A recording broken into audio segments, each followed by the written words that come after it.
Hello, everyone, and welcome back to another episode of the Black-Liberation.Tech podcast. I am your host, Dr. Renee Jordan, and today we're going to take a look at my big to-do list.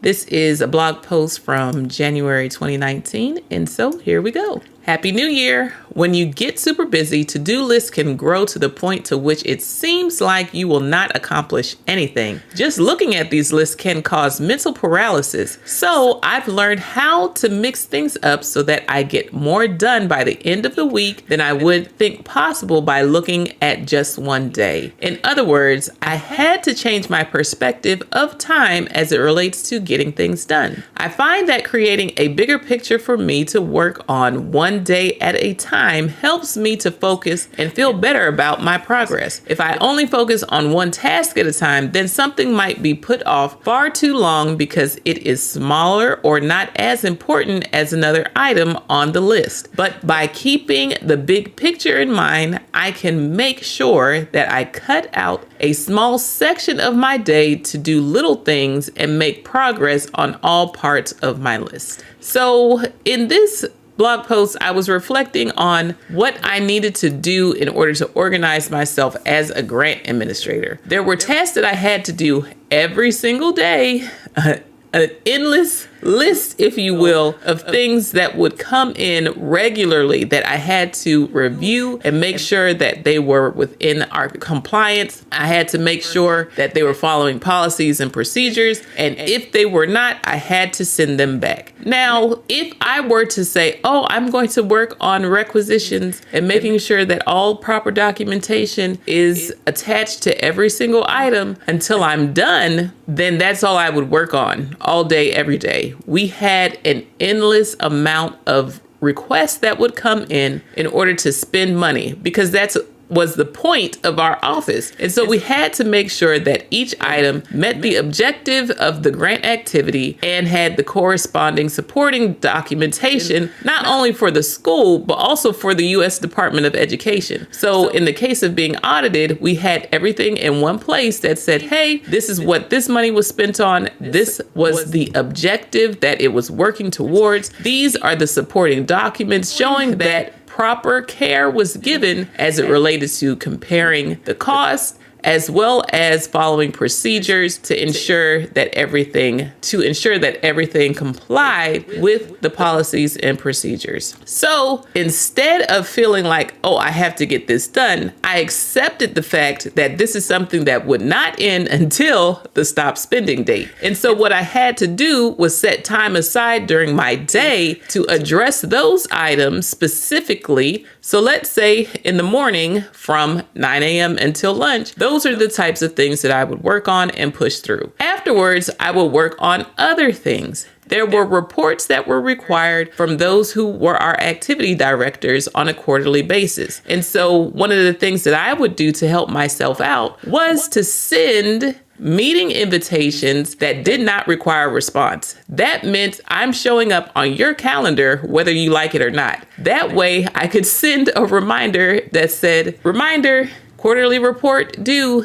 in 2 weeks. Reminder, quarterly report due. And so that would be an event that showed up on their calendar. However, it would leave their time open because I would mark it as free, so I would not interfere with their scheduling that is done by them. However, I was on their calendar. And as a result, I was able to add to that calendar invite or meeting invite a reminder email that would be sent to them 2 weeks before and say, reminder, quarterly report due in 2 weeks. And in addition to that, I would have the other type of reminder, which would be a simple pop-up whenever somebody opened their email that would show up the day before or 2 days before the actual due date. That way, I was helping people to remember that they had something to do for me without having to send them an email directly. It also gave them the authority to delete it off of their calendar if they wanted to,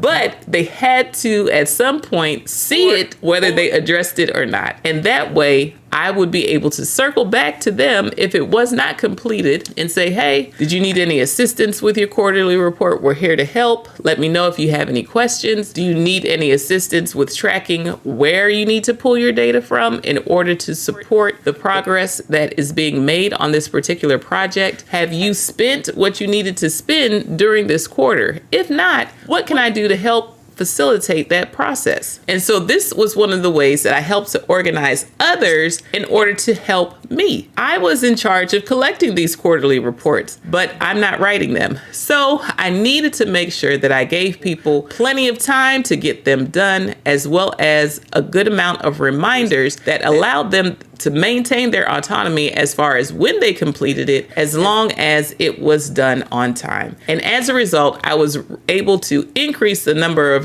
reports that were submitted to our office on time. But you might say, Renee, what does that have to do with your to-do list? That is called preparing in advance. And it takes time to do that. And you have to set time aside to prepare others in advance so that you can get what you need from them in order to do your work. Not only did I do this with quarterly reports, I also did it with annual performance reports. Those were the big reports, but by completing quarterly reports, people were able to work their way up to an annual report. And I would have what they accomplish during quarters 1 through 3 to help support the annual report. And as a result, we were able to create a better narrative of how we spent the grant funds, the progress that was made on the activities, as well as demonstrate with evidence our movement as far as our measurable objectives for the grant. When I'm able to look at what happens over the course of a week, as opposed to focusing on a singular list, I can imagine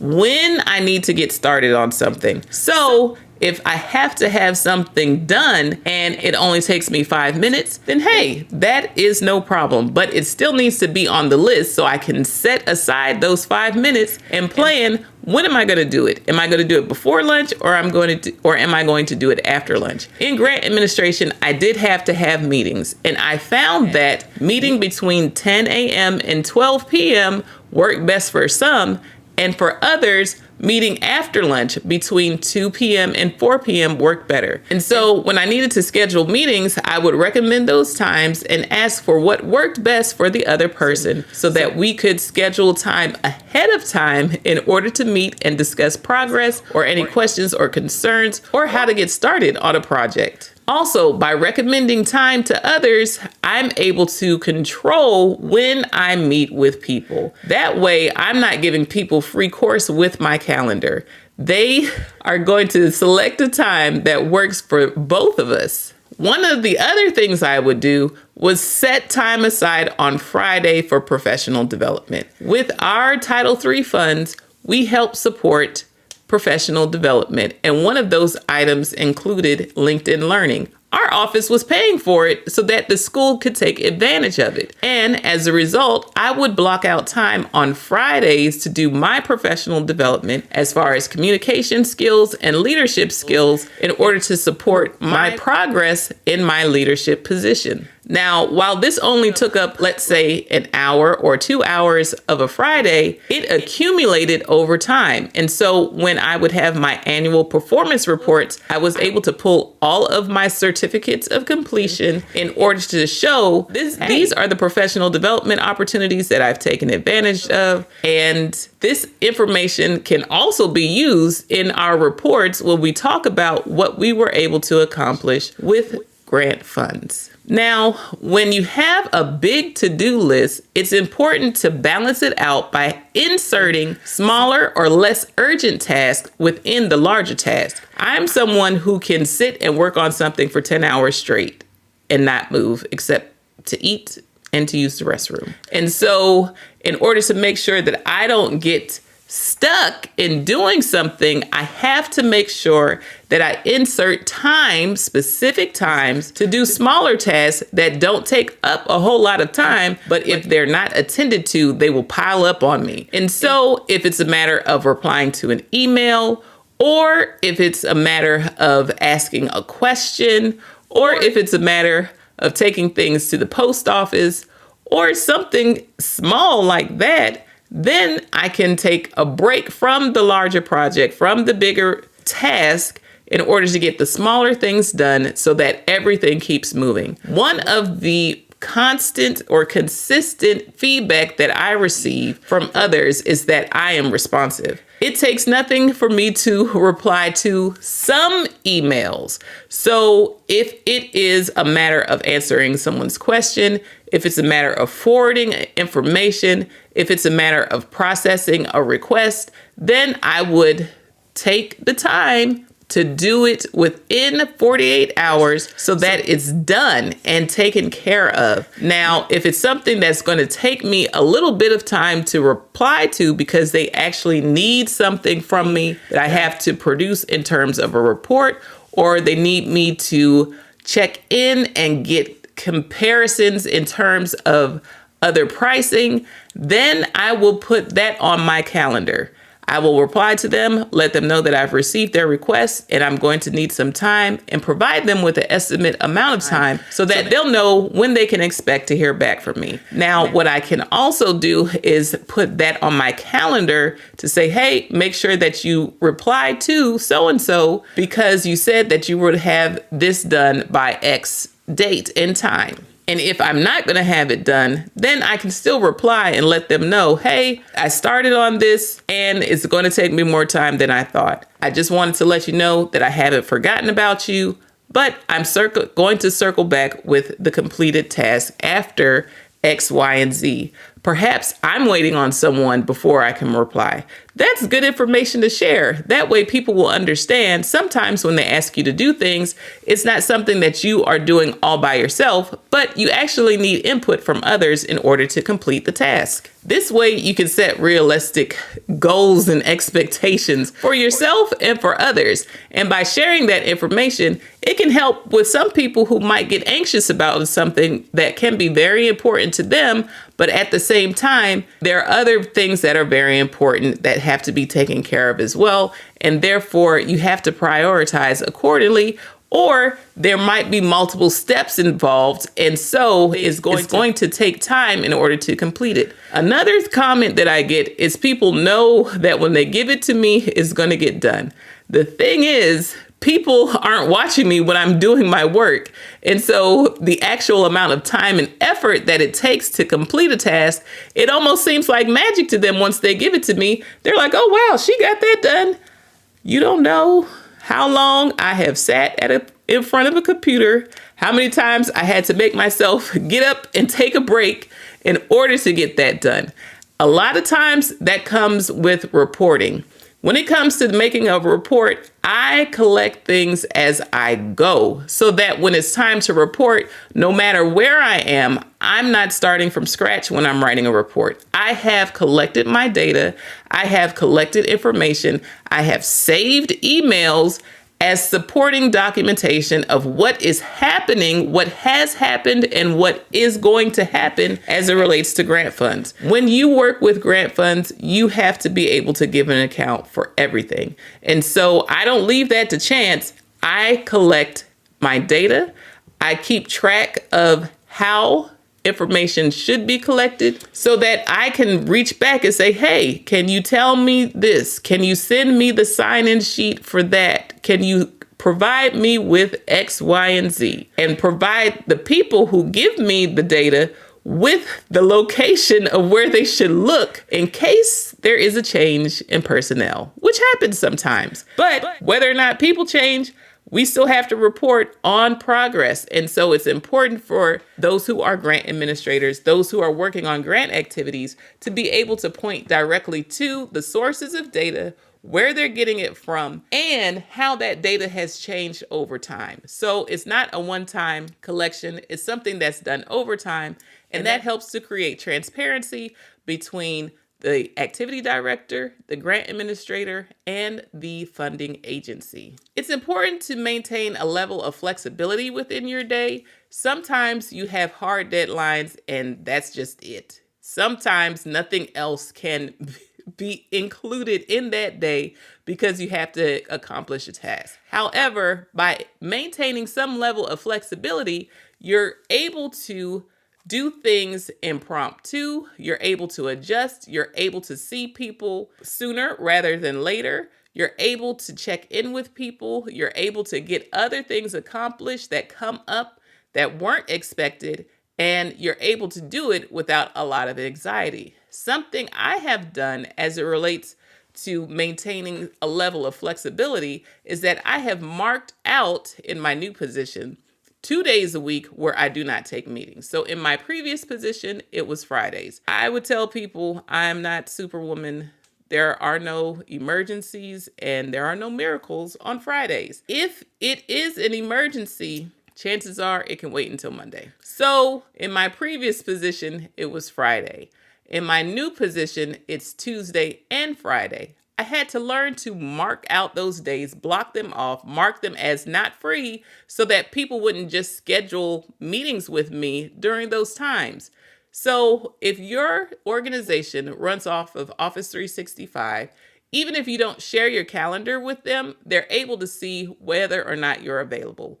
And so by marking off Tuesday and Friday, I'm able to set time aside to do tasks that do not require meeting with someone on Zoom or in person. And I had to include Tuesday because what would happen in my new position, I would show up at my computer on Monday and my schedule would be booked for the rest of the week because of meetings. And I'm like, okay, wait a minute. I need to be able to sit down and do the work associated with the meetings. If I met from 9 a.m. to 5 p.m., Monday through Friday, that means I haven't done any physical work in terms of reporting, in terms of asking questions, in terms of planning, in terms of organizing, in terms of purchasing, because all I've done is sat in meetings all week. And then the expectation is for me to do that after 5? No. So Tuesday and Friday are set aside so I can actually do the work associated with my job. That doesn't mean that I don't do the work the rest of the week, but that way I have dedicated time where I can focus and spend time doing the tasks that need to be done. Additionally, with my current position, I travel at least twice a month. And that means I need a travel day to make sure that I get there okay and I come back okay. And I travel for business during business hours, preferably, just in case something funny happens with my corporate card and I need to make a call in order to make sure that my hotel is securely booked on school funds as opposed to my own. Another reason for blocking out Tuesday and Friday is to ensure that I don't get burnt out by the end of the week. Now, sitting in meetings seems like it's passive, but for me, it's very engaging and it takes a lot of energy because I'm paying attention, I'm taking notes, I'm looking up what I have in terms of what we're talking about and what else I will need. I'm asking questions, I'm answering questions, and it requires a lot of energy. And so to help me not burn out, setting that Tuesday and Friday aside allows me to recharge as an introvert in order to ensure that my people skills are what they need to be when I engage during those meetings and when I am present during conferences and serving as a recruiter for our grant activities. If you're working in an office where things are intense, meaning there's always something, there's always movement, there's always something that has to be done and requires your attention, then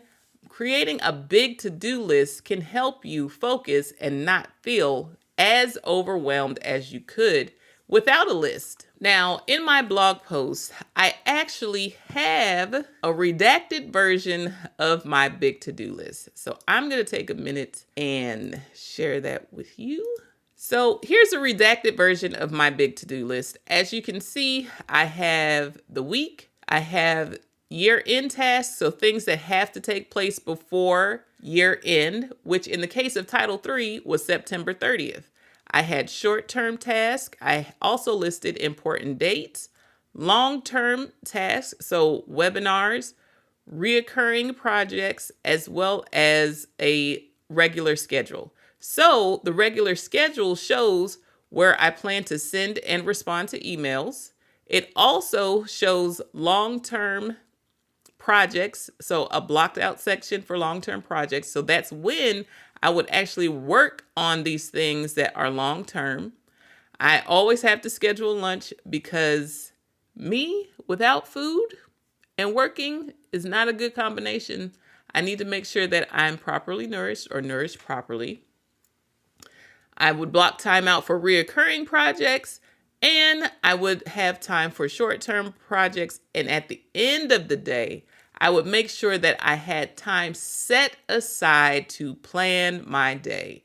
And that's something that needed to be updated on a daily basis. So this big to-do list would get rearranged. Now, this big to-do list, I still keep in theory. And what happens is I've evolved it so that it all shows up on my work calendar. That way, those who I share my calendar with, my supervisor, he's able to see not only when am I traveling and when I have meetings, but he's also able to see when I'm working on what. And when I need to, I can move those things around on my calendar. So essentially, I've taken my paper format. I would actually print this once a week. I took my printed big to-do list and transformed that into what happens on my work calendar so that I can see how I am progressing as it relates to the different tasks that I need to take care of. Part of the evolution of this big to-do list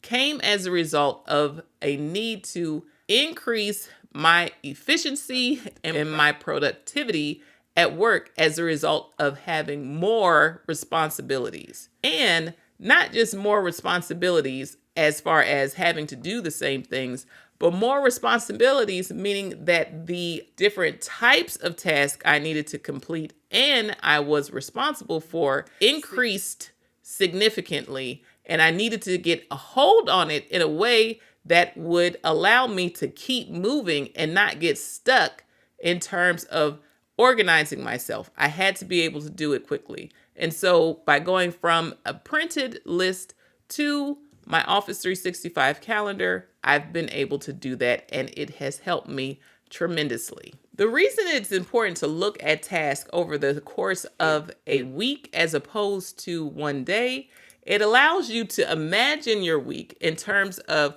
okay, so I know I need to take care of X, Y, and Z, but I have meetings during these times, so I need to make sure that those things that need to get taken care of happen before, during, or after the meeting. In addition to being present during meetings and conferences, sometimes I still need to work. And so if I'm not leading a meeting, sometimes I work on those things right then and there and simply keep an open ear, not just for my name, but to make sure that I get the gist of what's happening during the meeting that I'm not leading, but I continue to work. In order to make sure that your to-do list is effective, you have to prioritize, set realistic goals, and allow for flexibility in your daily schedule. Now, when I say prioritize, that means prioritize based upon what's important to you and others. So think about it. If my supervisor is expecting something from me, it takes a higher priority than some other people because he is my supervisor. And that also allows me, when someone is expecting something from me and they are not my supervisor, I will take the liberty to tell them when I will get it done, as opposed to having them impose a date on me. That way I could take into consideration what I have to do as it relates to completing tasks when I'm traveling. There's some things that are just not going to happen. Yes, there are some people who work on their laptops at airports. Nope, that's not me. Unless it's for my supervisor, I'm not working on my laptop while I'm sitting at an airport. That person will need to wait until I get to my hotel and I am settled and then connect to the internet in order to complete the task. Some people will take meetings while they're at the airport. I am not. Traveling is exhausting by itself, and sometimes you need to just set boundaries and say, hey, I need to be vigilant while I'm at the airport to ensure my safety and the safety of others.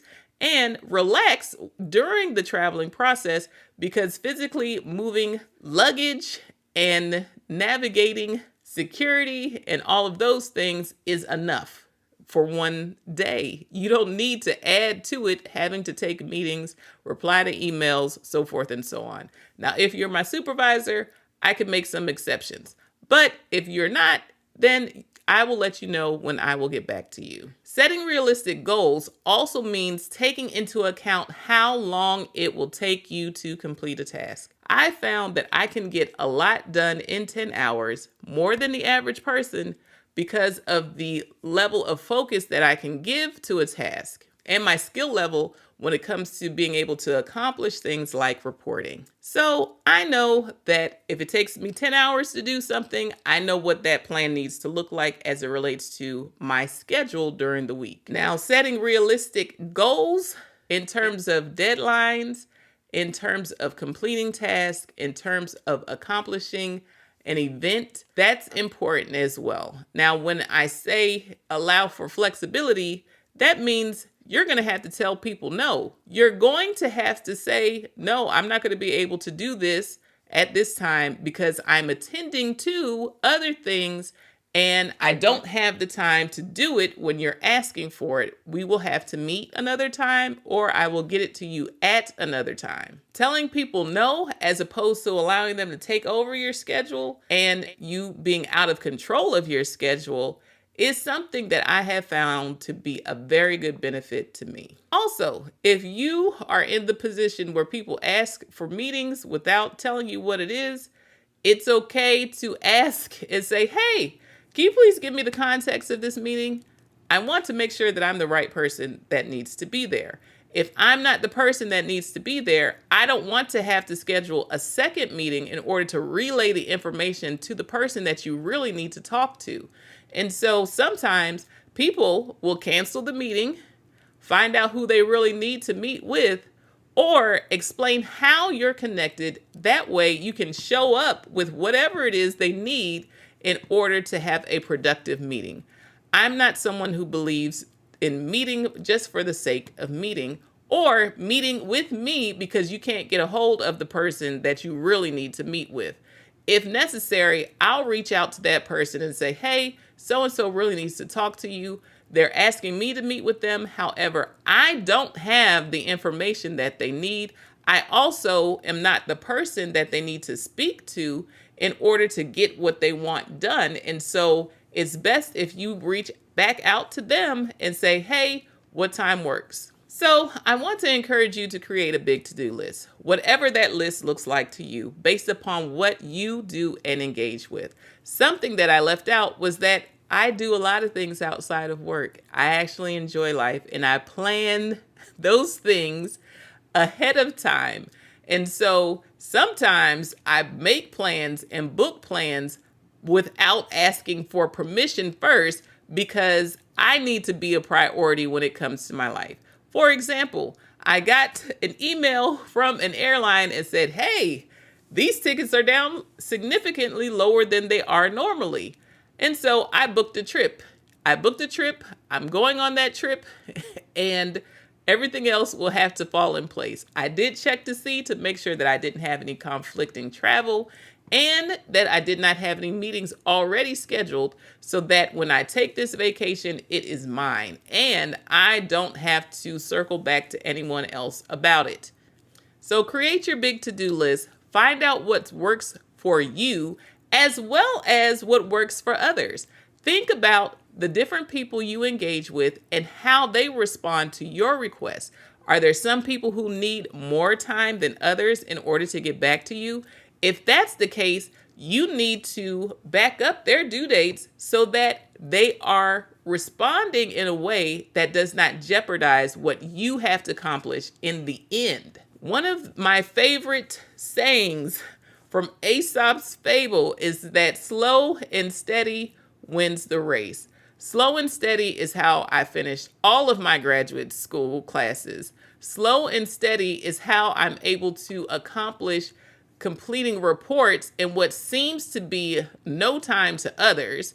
Slow and steady is the way I work in order to accomplish big tasks, big projects, big assignments, things that take a whole lot of time, as well as things that are very important to me. I work on them slow and steady. So over time, it accumulates to something great that people don't even understand how I was able to do, in addition to going to work, in addition to going to school, in addition to traveling whenever I want, as well as traveling for work, in addition to doing a podcast. So I hope this episode helps you with your time management, task management, goal setting, as well as productivity. Please feel free to leave me questions and comments in the places where questions and comments can go. Thank you for listening to another episode of the Black-Liberation.Tech podcast. Please feel free to like, subscribe, and share, rate, and review the podcast to help it to become more discoverable. And until next time, take care. Bye-bye.